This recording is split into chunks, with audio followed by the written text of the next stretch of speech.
மகாபெரிவாசரணம்.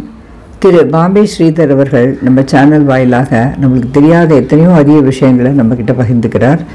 உதாரணமாக மகாபெரிவா பூஜித்த அந்த சந்தன உருண்டை, அப்புறம் காமாட்சி அம்மனுடைய பாதங்கள் பற்றி அந்த மாதிரி. இப்போது பூஜ்ய ஸ்ரீ ஜெயேந்திர சரஸ்வதி சாமியோட அத்தியந்த பக்தராகிய அவர் தனது ஆச்சாரியருடைய அதிஷ்டானத்தில் விளங்கும் அந்த கூர்மத்தை பற்றி நம்மள்கிட்ட சில விஷயங்களை பகிர்ந்து கொள்கிறார்.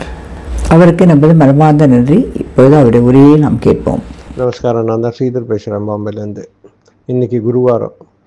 இன்னைக்கு ஒரு சம்பவம் நடந்த சம்பவத்தை நான் பதிவு பண்ணுறேன். என்னன்னாக்கா, நிறைய வருஷம் முன்னாடி, கிட்டத்தட்ட ஒரு 20-25 வருஷம் முன்னாடி, என்னோடய குரு ஸ்ரீ ஜெயேந்திர சரஸ்வதி சுவாமிகள் 69வது காஞ்சி சங்கராச்சாரியர் என்கிட்ட சொன்னால், நம்ம காஞ்சி மடத்தில் நிறைய ஆச்சாரியால் வந்திருக்காரு. இது வரைக்கும் நிறைய மகான்கள் எல்லாம் வந்திருக்கா.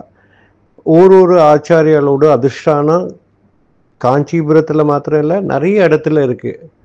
இப்போது மடத்தோட சம்பிரதாயம் எப்படின்னாக்கா, ஆராதனை பண்ணுறது குருவுக்கு, பரமகுருவுக்கு, பரமேஷ்டி குருவுக்கு, இந்த 3 ஆச்சாரியர்களுக்கு தான் அவளுக்கு பந்தனம். எப்படி நம்ம ஸ்ராத்தம் பண்ணும்போது நம்ம ஒரு லிமிட்டேஷன் இருக்கோ, அப்பாவுக்கு தான் பண்ணுவோம், அம்மைக்கு தான் பண்ணுவோம், அதுக்கப்புறம் அதுக்கு முன்னாடியெல்லாம் நம்ம பண்ண அவசியம் இல்லை. அதே மாதிரி தான் மடத்தில் குரு, பரமகுரு, பரமேஷ்டி குருக்கு தான் பண்ணுறது வழக்கம் உண்டு ஆராதனை.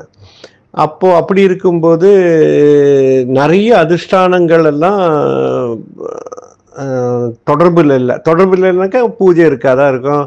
ஏன்னா ஆராதனை பண்ணாத காரணம் அது அப்படியே மறந்து போயிடும். காலகட்டத்தில் எல்லாரும் மறந்து போயிடுவா. அப்படி இருக்கிறதுனால நிறைய அதிஷ்டானம் நிறைய இடத்துல எங்கே இருக்குன்னு தெரியாது.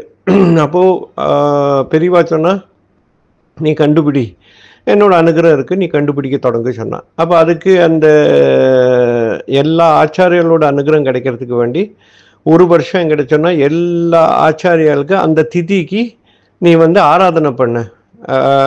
ஒரு நாள் 4 ஆராதனை 5 ஆராதனை எல்லாம் வரும். அது எல்லாத்துக்கும் நம்ம பெரியவாட்ட கார்த்தால, ஆராதனையோட கார்த்தால ஃபோன் பண்ணி பெரியவாட்ட இந்த ஆசீர்வாதம் வாங்கிவிட்டு நம்ம பண்ணியிருக்கோம். ஸோ ஒரு தடங்கல் இல்லாமல் ஒரு வருஷம் ஃபுல்லாக அந்த ஆச்சாரியாளுக்கு ஆராதனை பண்ணோம். எல்லா ஆச்சாரியாளுக்கும், மடத்தோடு, காஞ்சி மடத்தோடு. அதுக்கப்புறம் சொன்னால், இப்போது யதி மகாலயம் பண்ண தொடங்கு அப்படி சொல்லி யதி மகாலயம், சன்னியஸ்த யதி மகாலயம், மகாலய பட்சத்தில் துவாதசியும் போது வருது யதி மகாலயம். அந்த யதி மகாலயத்துக்கு எல்லா ஆச்சாரியர்களையும் சேர்த்து பண்ண சொன்னால், அது மோக்ஷபுரியில் பண்ண சொன்னோம், சப்த மோக்ஷபுரியில்.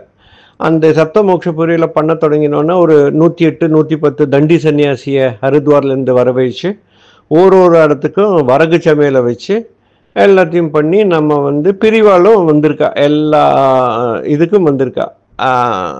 யதி மகாலயத்துக்கு பெரியவா எல்லாத்தையும் பார்த்து எல்லாம் ஆசீர்வாதம் பண்ணி பின்ன இதாக்கியிருக்கா. அதுக்கப்புறம் சப்த மோக்ஷபுரி மாத்திரமில்லை, அதுக்கு மேலேயும் எடுத்து ஒரு டைம் பெரியவா சொன்னால் அலகாபாத்தில் பண்ணலான்னு சொன்னால், காஷியில் பண்ணினோம், அப்புறமா குருவாயூரில் பண்ணோம். குருவாயூர் தான் நமக்கு இஷ்ட தெய்வம். அதனால் ஃபஸ்ட்டு குருவாயூர்லேருந்து தொடங்கினோம். இதே மாதிரி எல்லாத்தையும் பண்ணினோம். இது ஒரு பக்கம். இதுக்கப்புறம் போக போக நமக்கு என்ன தெரிய வந்ததுனாக்க, நம்ம காஞ்சி மடத்தில் இருக்கிறது ஆச்சாரியால் புனர்ஜென்மம் எடுப்பா. தட் இஸ், இப்போது ஒரு ஆச்சாரியால் இருந்தாச்சுனாக்கா அதுக்கப்புறம் நமக்கு நல்ல ஆச்சாரியால் தேவைப்படுறதுனாக்கா, அந்த ஒரு ஆச்சாரியால் அந்த பரம்பரையில் அவள் புனர்ஜென்மம் எடுத்து சங்கராச்சாரியராக இருக்கார். ஸோ இப்படிப்பட்ட ஒரு தொடர்பும் இருக்குது, இப்படிப்பட்ட ஒரு அனுகிரகமும் இருக்குது அந்த காஞ்சி மடத்துக்கு. அதனால் எக்காலம் கொண்டு 2500 வருஷத்துக்கு மேலேயே குரு பரம்பரா அவிச்சின்னமாக இருக்குது, ஒரு பிரேக் இல்லாமல் வந்துட்டுருக்கு. இது அந்தந்த ஆச்சாரியால் பார்த்துட்டு இருக்கா, நம்ம மடத்துக்கு எப்படி இருக்குது சொல்லி அந்த அனுகிரகம் பண்ணிட்டு இருக்கா.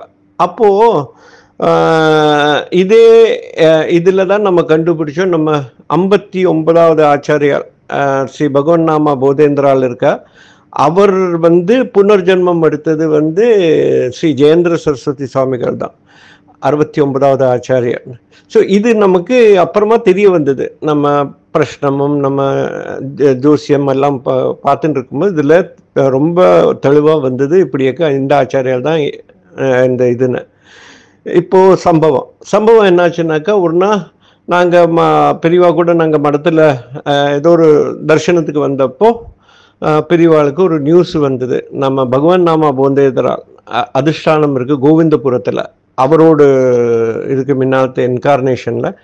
அந்த அதிஷ்டானத்தை வந்து கிருஷ்ண பிரேமி வந்து கம்ப்ளீட்டாக ஆளை வச்சு அவரோட சிஷ்யன் எல்லாம் வந்து என்ன பண்ணான்னாக்கா கம்ப்ளீட்டாக உடச்சி அதிஷ்டானத்தை உடச்சி அதுக்கு மேலே கிரனைட்டில் கீழே வந்து ஒரு கூர்மத்தை வச்சு அதுக்கு மேலே கிரனைட்டை போட்டு ரொம்ப அமக்கலமாக பண்ணான். அப்போ பண்ணினோன்னு பெரியவாளுக்கு நியூஸ் வந்தது. என்னது யாருமே நம்மள்கிட்ட சொல்லலை, கேட்கலை. அதனால என்ன பண்ணானாக்கா உடனே கிளம்பி எங்கிட்டையும் சொன்னால் வந்துவிடும், நம்ம போயிடலாம் கோவிந்தபுரம்னா. சரி நம்மலாம் கிளம்பி கோவிந்தபுரம் போனோம். கோவிந்தபுரம் போய் பார்த்தோன்னா அவெல்லாம் ரிசீவ் பண்ணா. ஏன்னா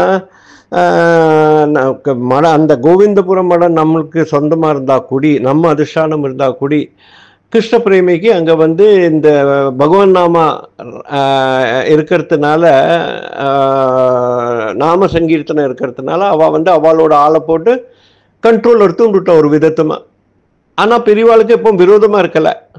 ஆனால் அப்போது இவர் அங்கே போனார். அங்கே போய் பார்த்தோன்னா அதிஷ்டானத்தில் கூர்மமெல்லாம் வச்சு எல்லாம் இருக்கு. அப்போ சொன்னால் ரொம்ப தலைக்கு மேலே வச்சிருக்க, ரொம்ப வெயிட் இருக்குது, தலை வலிக்கிறது அப்படியெல்லாம் இருக்குது. அதனால இதை எடுக்கணும், எப்படியெல்லாம் வச்சுக்க கூடாது. அதிஷ்டானத்துக்கு மேலே அவருக்கு அந்த ஆச்சாரியாளுக்கு ஜீவ சமாதி வேற. அதனால அவர் தலையில போய் யாரா இப்படி கூர்மத்தை வைப்பாளா சொல்லி கேட்டார். அப்போ யாருமே பதில் சொல்ல. அவ பாட்டுக்காக இருந்தா என்னத்தை பண்ண போறான்னு சொல்லி.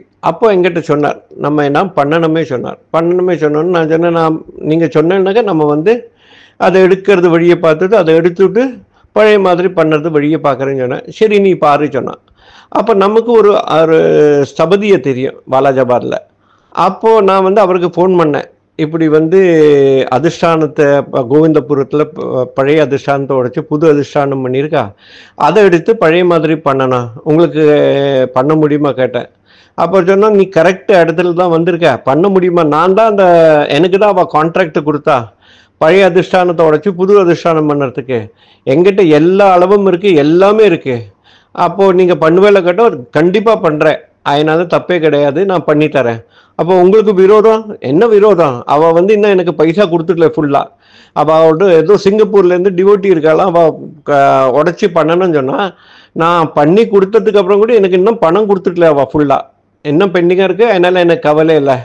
அப்போ நீங்கள் வந்து எனக்கு ஒரு தொகையை தந்து விடுங்கோ, அதை வச்சு நான் கம்ப்ளீட்டாக உடச்சி புதுசாக கட்டுறேன்னு சொன்னேன்.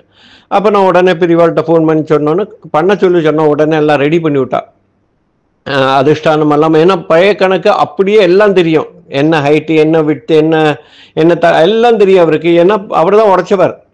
அப்போது அதெல்லாத்தையும் ரெடி பண்ணி விட்டு ஒரு நாள் பெரியவாட்டு சொன்னேன், இப்போ எல்லாம் ரெடியாக இருக்குது, நமக்கு போய் மாற்றி விடலாமா கேட்டோன்னா உடனே மாற்றலான்னு சொல்லி கோவிந்தபுரத்தை ஃபோன் பண்ணி அங்கே ராத்திரி 10 மணிக்கு அப்புறம் நட சாத்தினத்துக்கு அப்புறம் பேக்டோரால் இவர் வந்து ட்ரக்கெல்லாம் எடுத்துன்னு வந்து அதிஷ்டானம் எல்லாம் எடுத்துன்னு வந்து ராத்திரி உள்ள நுழைஞ்சு பின்னாடியிலேருந்து அவள் உள்ளே போய் எல்லாத்தையும் எடுத்து பழைய புதுசு எல்லாத்தையும் உடச்சி எடுத்து பழைய பின்னியும் போட்டு அதே மாதிரி பண்ணிவிட்டு கார்த்தால ஒரு 4 மணிக்கு எல்லாத்தையும் எடுத்துட்டு அங்கே ஒரு இதுவும் வச்சுக்கக்கூடாது, இருக்கக்கூடாது சொல்லி அந்த கிரானைட்டோட எல்லாத்தையும் எடுத்து வண்டியில் போட்டு அவர் எடுத்துகிட்டு போயிட்டார்.